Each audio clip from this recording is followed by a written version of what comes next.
আপনাকে কাফন পরানো হবে। আপনার কলিজার টুকরা ছোট বাচ্চাটারে বলা হবে, আব্বু দেখে যাও তোমার বাবারে শেষবারের মতো দেখো। আপনার বাবা মা শেষবারের মতো একটা নজর দিয়ে আপনার চেহারাটা দেখে নিবে। বন্ধু বান্ধবরা শেষবারের মতো একবার আপনারে দেখে নিবে। জানাজার জায়গায় নেওয়া হবে। হবে না এই ঘটনাটা আমাদের? হ্যাঁ, হবে কিনা? হাজার হাজার মানুষ শেষ বিদায় দেওয়ার জন্য আসবে।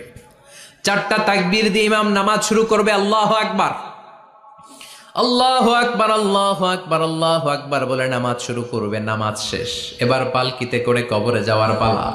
আহা, যেতেই হবে, যেতেই হবে।